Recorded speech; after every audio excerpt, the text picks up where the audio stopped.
اس نے اپنی گردن چھڑانے کے لیے بہت زور لگایا، لیکن اس کی گردن حضرت علی کی آہنی گرفت سے آزاد نہ ہو سکی۔ حضرت علی نے اس کی گردن سے ایک ہاتھ ہٹا کر کمر بند سے خنجر نکالا اور اس کی نوک عمرو کی شاہ پر رکھ دی۔ اب بھی میرے اللہ کے رسول پر ایمان لے آؤ تو میں تیری جان بخشی کر دوں گا۔ حضرت علی نے کہا۔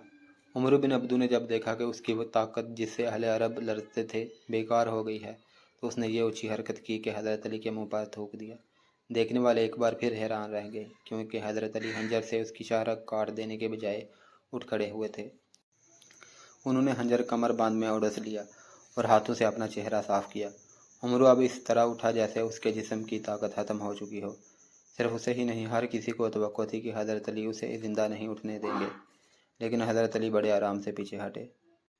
عمرو، حضرت علی نے کہا، میں نے اللہ کے نام پر تیرے ساتھ زندگی اور موت کا مقابلہ کیا ہے، لیکن تو نے میرے منہ پر تھوک کر میرے دل میں ذاتی دشمنی پیدا کر دی ہے۔ میں تجھے ذاتی دشمنی کی بنا پر قتل نہیں کروں گا، کہیں ایسا نہ ہو کہ میرے خدا کو میرا یہ انتقام اچھا نہ لگے۔ جا یہاں سے اپنی جان لے کر واپس چلا جا۔ عمر بن عبدو شکست تسلیم کرنے والا آدمی نہیں تھا۔ مورخ لکھتے ہیں کہ میدان میں اس کی یہ پہلی ہار تھی جسے وہ برداشت نہ کر سکا۔ اس نے اپنی ہار کو جیت میں بدلنے کے لیے یہ اونچی حرکت کی کہ تلوار نکال کر حضرت علی پر جھپٹ پڑا۔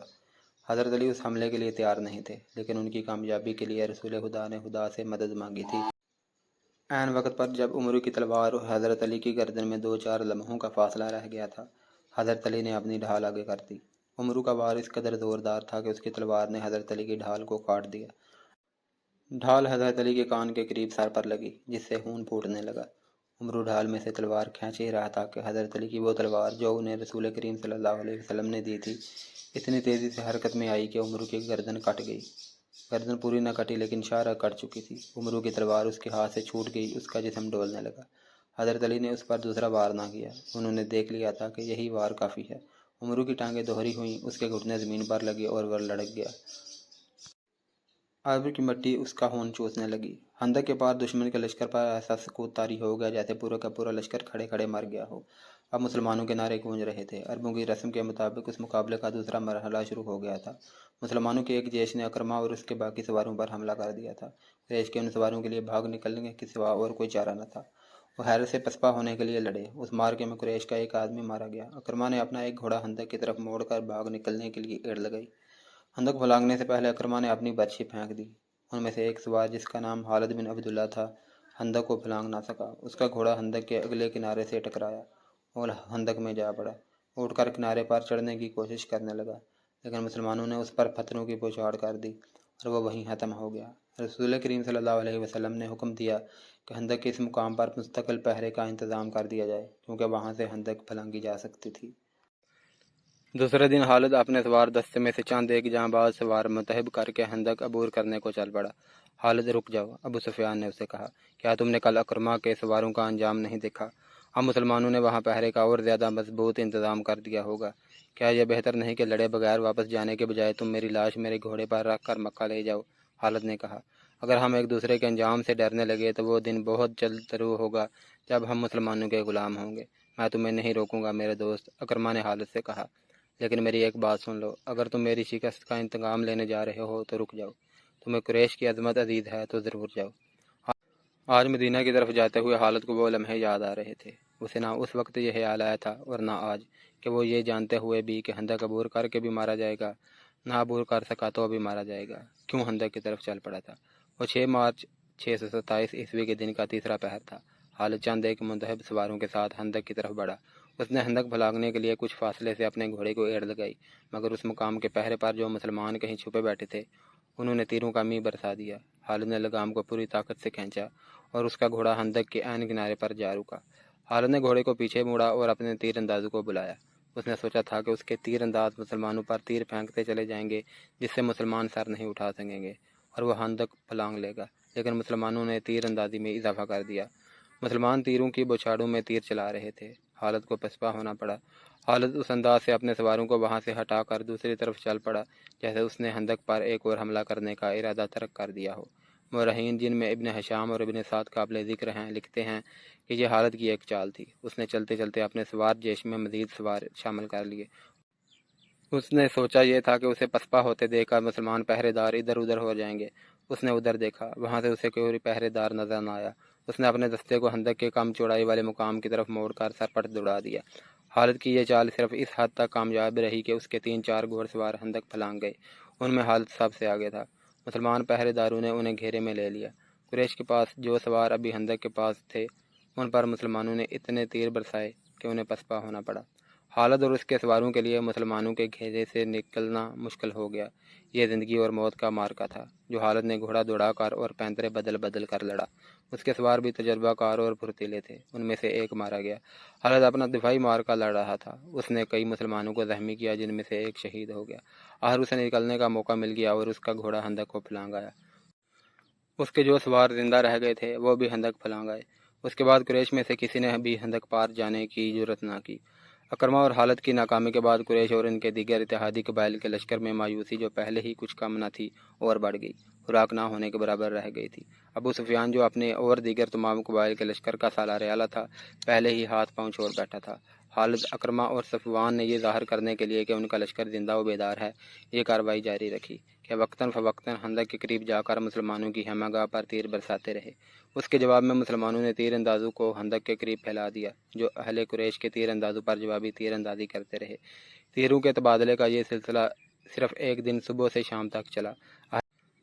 اہل قریش، غطفان اور دیگر قبائل جس محمد کو شکست دینے آئے تھے وہ محمد صلی اللہ علیہ وسلم کسی ملک کے بادشاہ نہیں تھے، وہ خدا کے رسول تھے۔ خدا نے انہیں ایک عظیم پیام دے کر رسالت عطا کی تھی۔ آپ نے خدا سے مدد مانگی تھی، خدا اپنے رسول کو کیسے مایوس کرتا۔ اس کے علاوہ مدینہ کے اندر مسلمانوں کی عورتیں اور بچے دن رات اپنی کامیابی اور نجات کے لیے دعائیں مانگتے رہتے تھے۔ یہ دعائیں رائے گاں کیسے جاتی۔ 18 مارچ 627 عیسوی بروز منگل مدینہ کی فضا خاموش ہو گئی۔ سردی خاصی تھی، ہوا بند ہو گئی تھی، موسم خوشگوار ہو گیا، لیکن یہ طوفان سے پہلے کی خاموشی تھی۔ اچانک آندھی آ گئی جو اس قدر تیز و تند تھی کہ خیمے اڑنے لگے۔ جھکڑ بڑے ہی سرد تھے۔ آندھی کی تندی اور اس کی چیخوں سے گھوڑے اور اونٹ بھی گھبرا گئے اور رسیاں تڑوانے لگے۔ مسلمانوں کی اجتماع گاہ سلہ کی پہاڑی کی اوٹ میں تھی، اس لیے آندھی انہیں اتنا پریشان نہیں کر رہی تھی جتنا مکہ کے لشکر کو۔ قریش کھلے میدان میں تھے، آندھی ان کا سامان اڑا رہی تھی، خیمے اڑ گئے یا لپیٹ دیے گئے تھے۔ لشکر کے سردار اور سپاہی اپنے اوپر ہر وہ کپڑا ڈال کر بیٹھ گئے تھے جو ان کے پاس تھا۔ ان کے لیے یہ آندھی خدا کا قہر بن گئی تھی، اس کی چیخوں میں قہر اور غضب تھا۔ ابو سفیان برداشت نہ کر سکا، وہ اٹھا، اسے اپنا گھوڑا نظر نہ آیا۔ قریب ہی ایک اونٹ بیٹھا تھا، ابو سفیان اونٹ پر چڑھ بیٹھا اور اسے اٹھایا۔ مورخ ابن ہشام کی تحریر کے مطابق ابو سفیان بلند آواز سے چلانے لگا، اے اہل قریش، اے اہل غطفان، کعب بن اسد نے ہمیں دھوکہ دیا ہے۔ آندھی ہمارا بہت نقصان کر چکی ہے، اب یہاں ٹھہرنا بہت خطرناک ہے، مکہ کو کوچ کرو۔ میں جا رہا ہوں، میں جا رہا ہوں۔ اس نے اونٹ کو مکہ کی طرف دوڑا دیا۔ خالد کو آج وہ منظر یاد آ رہا تھا، تمام لشکر جسے مکہ سے مدینہ کی طرف کوچ کرتے دیکھ کر اس کا سینہ فخر سے پھیل گیا تھا اور سر اونچا ہو گیا تھا۔ ابو سفیان کے پیچھے پیچھے ڈری ہوئی بھیڑوں کی طرح جا رہا تھا۔ خالد اور عمرو بن عاص نے اپنے دور پر سوچا تھا کہ ہو سکتا ہے کہ مسلمان عقل سے حملہ کر دیں، چنانچہ انہوں نے اپنے سوار دستوں کو اپنے قابو میں رکھ کر لشکر کے عقب میں رکھا تھا۔ ابو سفیان نے ایسے حفاظتی اقدامات کی سوچی ہی نہیں تھی۔ اسے پسپا ہوتے لشکر میں وہ آدمی نہیں تھے جو مارے گئے تھے، اور اس لشکر میں نعیم بن مسعود بھی نہیں تھے۔ قریش کا لشکر چلا تو نعیم آندھی سے فائدہ اٹھاتے ہوئے خندق میں اتر گئے اور رسول کریم صلی اللہ علیہ وسلم کے پاس پہنچ گئے تھے۔ آج خالد مدینہ کی طرف اسی رستے پر جا رہا تھا جس رستے سے اس کا لشکر ناکام واپس آ گیا تھا۔ اسے شاہین کی پہاڑی نظر آنے لگی تھی۔ آندھی نے تاریخ اسلام کا رخ موڑ دیا۔ آندھی نے یہ حقیقت واضح کر دی کہ خدا حق پرستوں کے ساتھ ہوتا ہے۔ اسلام کے دشمنوں کی پسپائی تنکوں کی مانند تھی جو آندھی میں اڑے جاتے ہیں اور انہیں ایک دوسرے کی خبر نہیں ہوتی۔ خالد کو یہ پریشانی لاحق تھی کہ مسلمان تعاقب کریں گے، لیکن مسلمانوں نے ایک تعاقب کی سوچی ہی نہیں تھی۔ اس آندھی میں تعاقب اور لڑائی مسلمانوں کے خلاف بھی جا سکتی تھی۔ جس دشمن کو خدا نے بھگا دیا تھا اس کے پیچھے جانا دانش مندی نہیں تھی۔ البتہ رسول کریم صلی اللہ علیہ وسلم کے حکم سے چند ایک آدمیوں کو بلندیوں پر کھڑا کر دیا گیا تھا کہ وہ دشمن پر نظر رکھیں۔ ایسا نہ ہو کہ دشمن کہیں دور جا کر رک جائے اور منظم ہو کر واپس آ جائے۔ آندھی اتنی مٹی اور ریت اڑا رہی تھی کہ تھوڑی دور تک بھی کچھ نظر نہیں آتا تھا۔ بہت دیر بعد 3-4 مسلمان گھوڑ سوار اس جگہ سے خندق پھلانگ گئے جہاں سے اکرمہ اور خالد کے گھوڑوں نے خندق پھلانگی تھی۔ وہ دور تک چلے گئے، انہیں اڑتی ہوئی گرد اور ریت کے سوا کچھ بھی نظر نہ آیا۔ وہ رک گئے لیکن واپس نہ آئے۔ شام سے کچھ دیر پہلے آندھی کا زور ٹوٹ گیا اور جھکڑ تھم گئے۔ فضا صاف ہو گئی اور نظر دور تک کام کرنے لگی۔ دور افق پر زمین سے گرد کے بادل اٹھ رہے تھے۔ وہ اہل قریش اور ان کے اتحادی قبائل کی پسپائی کی گرد تھی جو ڈوبتے سورج کی آخری کرن میں بڑی صاف نظر آ رہی تھی۔ یہ گرد مکہ کو جا رہی تھی۔ تعاقب میں جانے والے مسلمان سوار اس وقت واپس آئے جب رات بہت گہری ہو چکی تھی۔ خدا کی قسم، انہوں نے واپس آ کر بتایا، وہ جو ہمارے عقیدے کو توڑنے اور مدینہ کی اینٹ سے اینٹ بجانے آئے تھے، وہ مدینہ سے اتنی دہشت لے کر گئے ہیں کہ رک نہیں رہے، کہیں پڑاؤ نہیں کر رہے۔ کیا راتوں کو مسافر پڑاؤ نہیں کیا کرتے؟ کیا لشکر راتوں کو بھی چلتے رہتے ہیں؟ وہی چلتے رہتے ہیں جو منزل تک بہت جلدی پہنچنا چاہتے ہوں۔ احادیث اور مورخوں کی تحریروں کے مطابق رسول کریم کو جب یقین ہو گیا کہ دشمن گھبراہٹ کے عالم میں بھاگا ہے اور ایسا امکان ختم ہو چکا ہے کہ وہ منظم ہو کر واپس آ جائے گا، تب آپ صلی اللہ علیہ وسلم نے کمر سے تلوار کو لی، خنجر اتار کر رکھ دیا اور اللہ کا شکر ادا کر کے غسل کیا۔ اس رات کی کوک سے جس صبح نے جنم لیا، وہ مدینہ والوں کے لیے فتح و نصرت اور مسرت و شادمانی کی صبح تھی۔ ہر طرف اللہ اکبر و خوشیوں کے نعرے تھے۔ سب سے زیادہ خوشی عورتیں اور بچے منا رہے تھے، جنہیں چھوٹے چھوٹے کلوں میں بند کر دیا گیا تھا۔ وہ خوشی سے چیختے چلاتے باہر نکلے۔ مدینہ کی گلیوں میں مسلمان بہت مسرور پھر رہے تھے۔ فتح کے اس جشن میں بنو قریظہ کے یہودی بھی شامل تھے۔ رسول کریم نے انہیں امن و امان میں رہنے کے عوض کچھ مراعات دے رکھی تھی۔ ظاہری طور پر وہ مسلمانوں کو اپنا دوست کہتے اور دوستوں کی طرح رہتے تھے۔ اہل قریش کی پسپائی پر وہ مسلمانوں کی طرح خوشیاں منا رہے تھے، لیکن ان کا سردار کعب بن اسد اپنے قلعہ نما مکان میں بیٹھا تھا۔ اس کے پاس اپنے قبیلے کے 3 سرکردہ یہودی بیٹھے تھے، اور اس وقت کی غیر معمولی طور پر حسین یہودن یوحاوا بھی وہاں موجود تھی۔ وہ گزشتہ شام اہل قریش کی پسپائی کی خبر سن کر آئی تھی۔ کیا یہ اچھا نہیں ہوا کہ ہم نے مسلمانوں پر حملے نہیں کیے؟ کعب بن اسد نے کہا، مجھے نعیم بن مسعود نے اچھا مشورہ دیا تھا۔ اس نے کہا تھا کہ قریش سے معاہدے کی ضمانت کے طور پر 4 آدمی یرغمال کے لیے مانگو۔ اس نے یہ بھی کہا تھا کہ قریش سے دگنا لشکر لے آئیں تو بھی خندق عبور نہیں کر سکتے۔ میں نے نعیم کا مشورہ اس لیے قبول کر لیا تھا کہ وہ اہل قریش میں سے ہے۔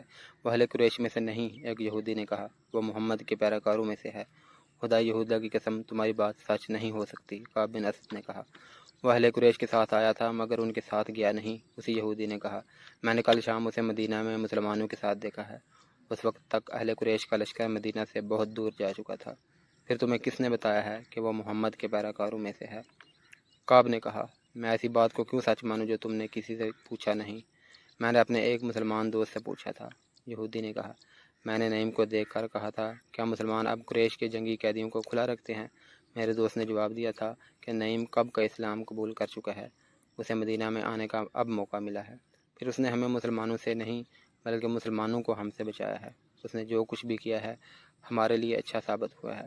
اگر ہم قریش کی بات مان لیتے تو مسلمان ہمارے دشمن ہو جاتے۔ ایک اور یہودی نے کہا، تم یہی کہنا چاہتے ہو نا کعب، مسلمان پھر بھی ہمارے دشمن ہیں۔ ہمیں محمد کے نئے مذہب کو یہیں پر ختم کرنا ہے، ورنہ محمد ہمیں ختم کرا دے گا۔ کیا تم نہیں دیکھ رہے کہ یہ مذہب جسے یہ لوگ اسلام کہتے ہیں کتنی تیزی سے مقبول ہوتا جا رہا ہے؟ تیسرے یہودی نے، جو معمر تھا، کہا، ہمیں اس کے آگے بند باندھنا ہے، اسے روکنا ہے، لیکن کیسے؟ کعب بن اسد نے پوچھا۔